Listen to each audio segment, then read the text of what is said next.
Seja bem-vindo para esse vídeo e nesse vídeo daqui eu vou fazer a análise do empate em 0-0 entre Corinthians e Flamengo, como o Flamengo tinha vencido a ida por 1-0, classificado para a final da Copa do Brasil, beleza?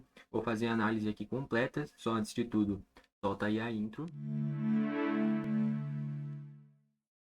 Bom, então vamos lá. Não tem muito o que destacar no quesito gols, porque não teve. Mas o principal destaque que moldou o desenrolar da partida foi a expulsão do Bruno Henrique, né? Com coisa de 30 do primeiro tempo. Eu acho que é uma expulsão assim incontestável, não tem o que falar. É o lançamento do Hugo pro Mateuzinho.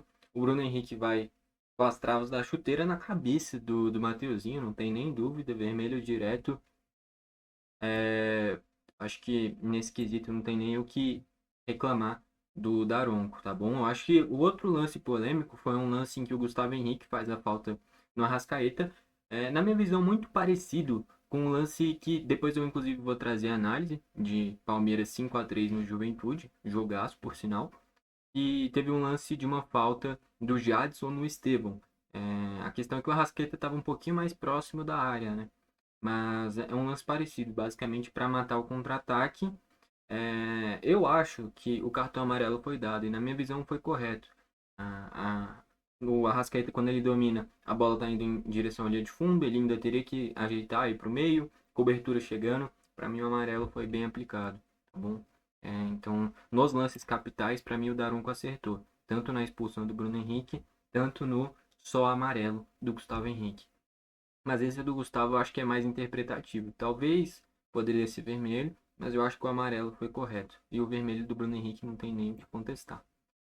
Vamos aqui para os destaques de cada time. Começando pelo mandante, o Corinthians. O Corinthians já teria que propor o jogo naturalmente.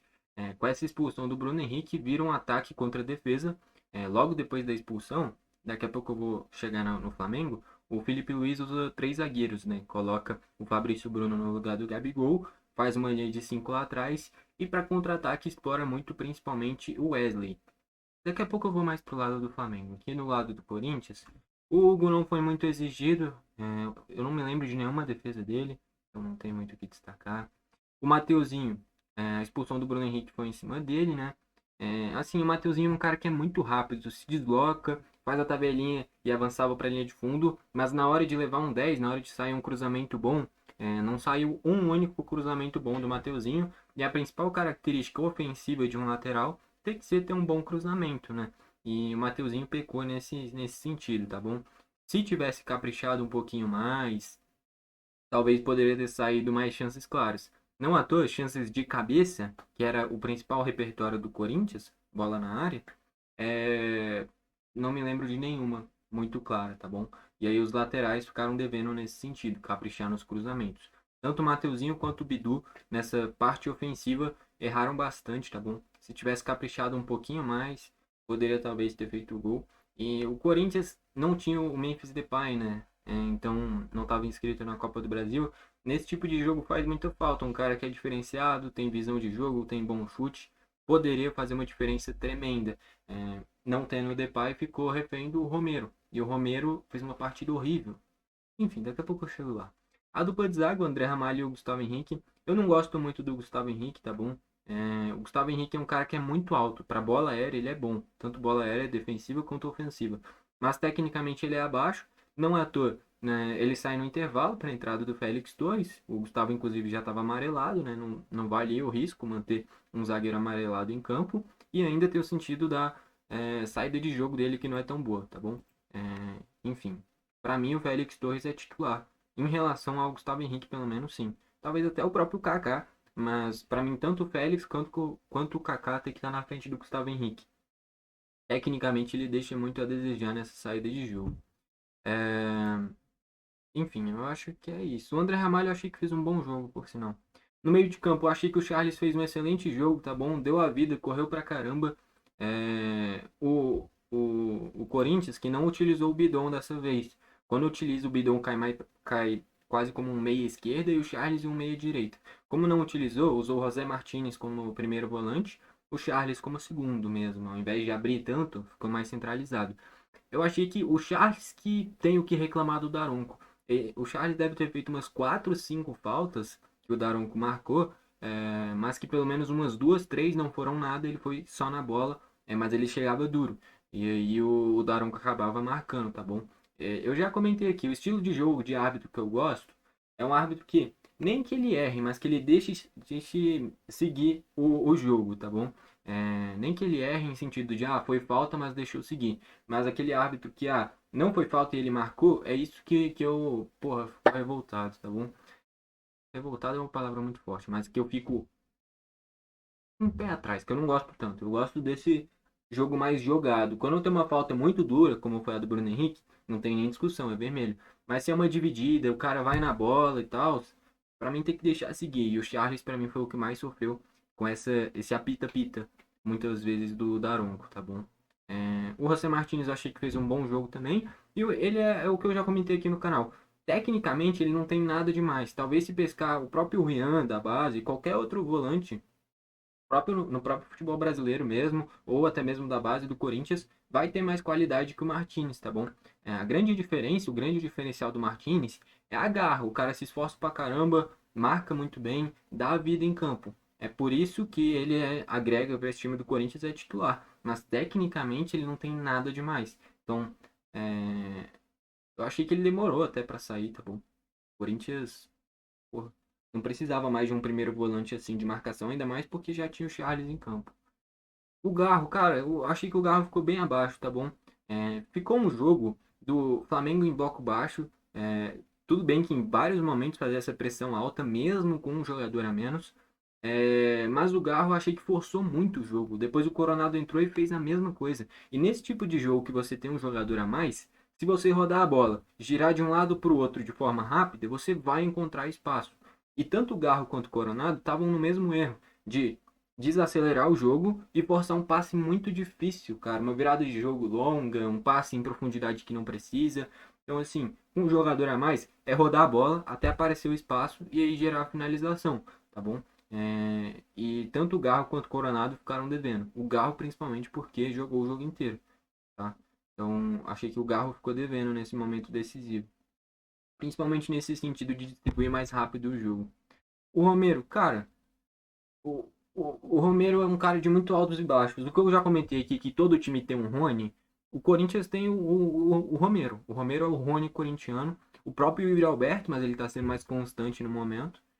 Mas o Romero é o Rony corintiano. É um cara que pode ao mesmo tempo fazer um hat-trick e ao mesmo tempo não tocar na bola.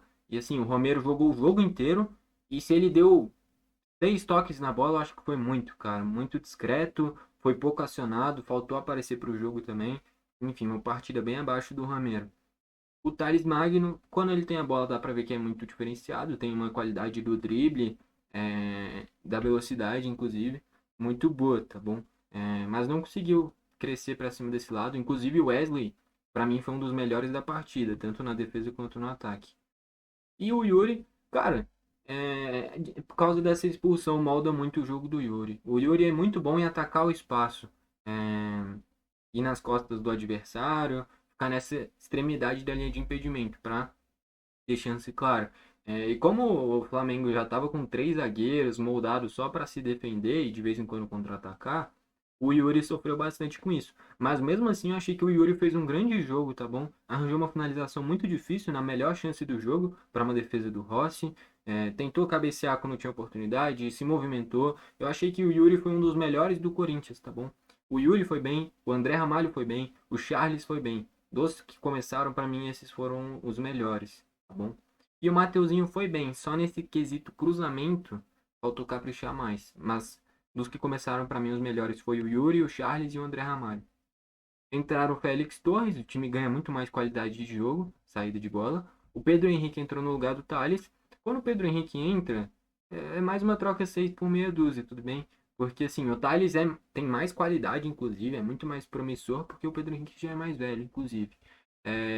A diferença é que o Thales corta muito pro meio, né? E o Pedro Henrique, por mais que seja destro, ele tem essa profundidade de levar para a linha de fundo.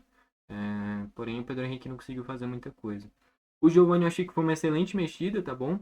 Ele tira o Mateuzinho, o Giovani vira basicamente um ala pela direita e fez uma das grandes jogadas da partida, que ele dribla o time inteiro do Flamengo, Na finalização faltou tirar um pouquinho mais do Rossi. E ele finalizou bem forte, foi uma excelente finalização, só faltou tirar mais do Rossi. Mas enfim, o Giovani entrou muito bem. O Carrijo também entrou. Eu acho que deveria ter começado desde o início, inclusive, tem muita qualidade.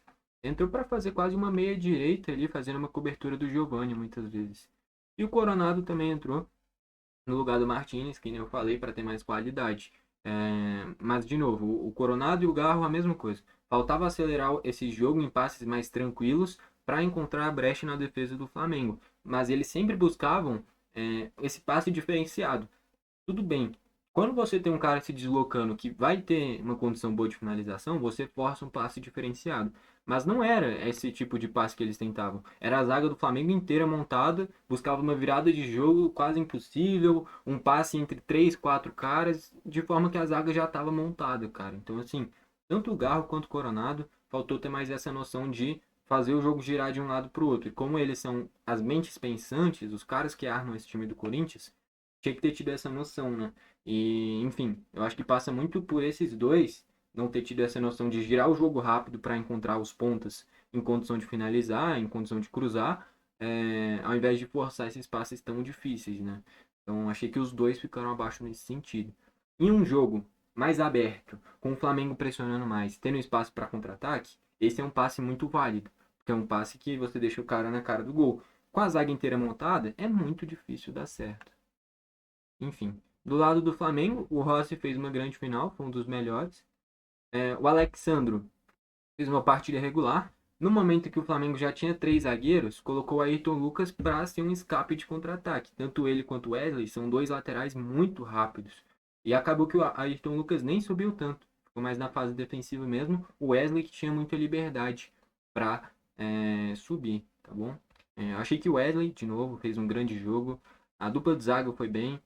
Por mais que o Léo Pereira, no momento do 11 contra 11, estava errando muitos passes, tá bom? Depois entrou o Fabrício Bruno também, entrou muito bem. Eu diria que principalmente o Fabrício Bruno, dentre esses três zagueiros, foi o que foi melhor. O Léo Ortiz depois e o Léo, quando teve a bola, que nem eu falei, faltou caprichar um pouquinho mais. O Pulgar fez um grande jogo na fase defensiva, que nem eu falei. O Garro e o Coronado não jogaram nada. E isso passa muito pela marcação, pelos volantes do Flamengo, não é mesmo? O De La Cruz, discreto. O Arrascaeta, discreto, por mais que estava no lance que talvez fosse vermelho para o Gustavo Henrique, como eu falei. O Bruno Henrique comprometeu demais o jogo. Se o Flamengo é eliminado, para mim, o grande vilão não seria o Felipe Luiz, não seria o time, não seria nada, seria o Bruno Henrique. Porque em uma semifinal, você tá com a vantagem no placar, não tem necessidade de ir uma dividida desse jeito. Acabou, ele sabe que ele errou, é uma expulsão incontestável. Eu acho que ele sabe, pelo menos. Porque não tem como, não tem nem como contestar que era para amarelo esse daí. É um vermelho assim, nítido. Não à toa foi dado em campo mesmo. Enfim. O Gerson fez um grande jogo também. Quando tinha a bola, era ele que acalmava esse time do Flamengo. Realmente está fazendo uma grande temporada. Na seleção joga de segundo volante. E para mim tem que ser titular da seleção, inclusive, pelo que está jogando.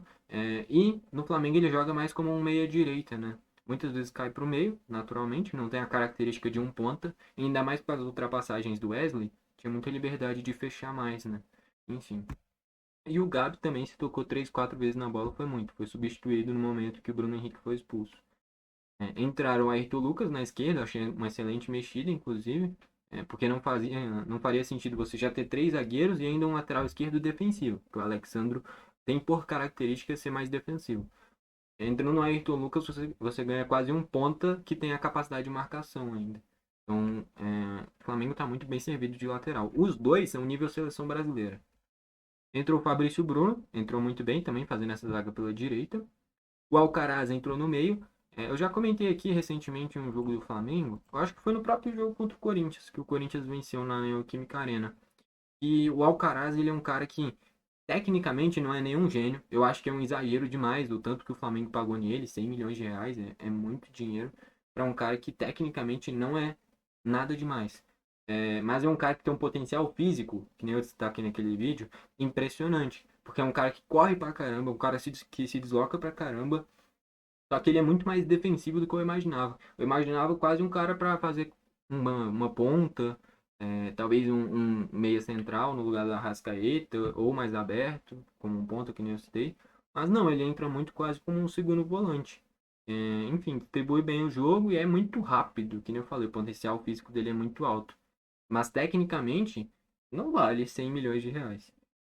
E entrou o Plata também. Não tocou muito na bola, mas é uma boa mexida também para explorar esses contra-ataques. Quando o Arrascaeta também já estava bem cansado, tá bom? Eu acho que vai muito mérito para o Felipe Luiz, porque era quase unânime, tanto na transmissão, e eu tenho certeza que a maioria das pessoas que estavam acompanhando o jogo discordaram da mexida dele. E independente de achar que está certo ou errado, o fato é, deu certo. Então, ele tem muito mérito por ter feito algo que a maioria das pessoas não faria e ele teve coragem de fazer. Montar essa linha de três zagueiros, utilizar os dois alas como escape, principalmente o Wesley, que nem eu falei, jogou demais. E, enfim, a partir daí, explorar esses contra-ataques, tá bom? Estatísticas: 14 chutes do Corinthians, sendo 6 a gol, mas chances claras, só essa do Yuri, que nem eu falei, uma excelente finalização, bem difícil por sinal, que ele fez uma grande defesa. E a outra pra mim é a do Giovani, que é uma defesa que não tem como tomar esse gol, porque vai em cima dele. Se ele tira um pouquinho mais, talvez seria uma chance muito perigosa, né? Mas por jogar desde os 30 do primeiro tempo com um jogador a mais, é muito pouco, ainda mais 14 chutes. Era pra gente estar falando aqui de pelo menos uns 20 do Corinthians, perdendo no agregado, precisando pressionar, com um jogador a mais, jogando em casa, estádio lotado, ficou devendo. E o Flamengo, 5 chutes, sendo nenhum a gol, que nem eu falei. O Hugo não trabalhou, o jogo ficou moldado pela expulsão do Bruno Henrique. Não à toa, né? Logo depois da expulsão dele, vira 3 zagueiros e o Flamengo explora, se defende e explora os laterais, né? Posse de bola, o Corinthians mais, naturalmente, por ter um jogador a mais, precisar do placar. Faltas, 19 do Corinthians, tendo 2 amarelos, 10 do Flamengo, tendo 3 amarelos e o vermelho. Canteio 7 para o Corinthians, 5 para o Flamengo. O Flamengo ainda teve muito por um time que já tinha o placar, jogava com um a menos desde os 30 do primeiro tempo. O Corinthians deu muito espaço também. Enfim, num geral, um resultado que logicamente é espetacular para o Flamengo, não à toa classificado para a final da Copa do Brasil contra o Galo. A análise já está aqui no canal para quem quiser, inclusive. É... E, enfim, não tem muito o que falar. Faltou repertório para o Corinthians no momento decisivo. E que nem eu falei, para mim o grande fator que fez o Corinthians talvez não ter feito gol, não ter classificado, foi a falta de entendimento, principalmente do Garro e também do Coronado, são os dois caras de armação desse time do Corinthians. Lógico, é um coletivo inteiro, mas esses seriam os principais para fazer esse jogo girar de um lado para o outro. O Flamengo está com um a menos. Uma hora esses espaços iriam aparecer, mas ao invés de acelerar o jogo, girar a bola de um lado para o outro, forçavam toda hora passe difícil, não a todos pegar a quantidade de passes errados de cada um. É um número muito alto pela minutagem que teve em campo, os dois. O Garro jogou o jogo inteiro, então vai ter errado mais do que o Coronado. Mas mesmo assim, quando o Coronado entrou, errou muito. Então eu acho que passa muito por aí a parte do Corinthians. E a parte do Flamengo, de novo, é muito mérito para o Felipe Luiz em ter tirado o Gabi e ido com 3 zagueiros. Ele explorou principalmente o Wesley. Cara, o Wesley fez uma grande partida. Só para a gente fechar aqui então, os destaques do Corinthians. André Ramalho jogou bem, o Charles jogou bem e o Yuri jogou bem. Dos que entraram, o Giovani entrou muito bem e o Carrilho mais ou menos, o resto discreto. Mas principalmente o Giovani entrou bem. Do lado do Flamengo, o Rossi fez um grande jogo, o trio de zaga muito bem, principalmente o Fabrício entrou muito bem. O Wesley fez um grande jogo, tanto na defesa quanto no ataque. O Pulgar foi muito bem, o Gerson muito bem. E dos que entraram, como eu falei, o Fabrício Bruno. O Fabrício Bruno que teve mais destaque. Então, craque da partida, cara, eu sei que parece que o Gerson ganhou, se não me engano. Mas pra mim vai pro Wesley, tá? O Wesley fez uma partida espetacular. O contestado Wesley, por sinal. Mas fez um grande jogo, cara. Prendeu bola lá na frente, cavou falta lá na frente, defendeu muito bem lá atrás. Não à toa, o Coronado caía mais para esse lado, entrou e foi muito mal. O Thales Magno, que é muito habilidoso, jogou por esse lado, não criou nada. O Pedro Henrique entrou, também não fez nada. Então, assim, é mérito pro Wesley, tanto na defesa quanto no ataque. E aí vai muito também de ter o Fabrício Bruno na sobra dele, né? Dá uma segurança muito maior pro Wesley poder subir e ter gerado esses escanteios mesmo do Flamengo, ter prendido o jogo e ter segurado esse 0 a 0. Então, para mim, o craque da partida é o Wesley, tá bom? Gostou do vídeo, deixa o like, não gostou, deixa o dislike. Comenta aqui embaixo para você quem foi o grande destaque da partida. E o que você espera dessa final de Copa do Brasil entre Flamengo e Galo? Vai ser um grande confronto. Se fosse Flamengo e Vasco, seria um clássico muito pegado, mas o Flamengo é mais time. Agora, Flamengo e Galo, o Galo tem um time muito bom também, cara. Eu vou estar torcendo pro Galo, porque eu não gosto do Flamengo. Mas vai ser uma grande final. O time do Flamengo é muito bom. Então, assim, vamos ter uma grande final de Copa do Brasil, tanto na ida, tanto na volta. Tá bom? Foi esse vídeo, valeu e falou.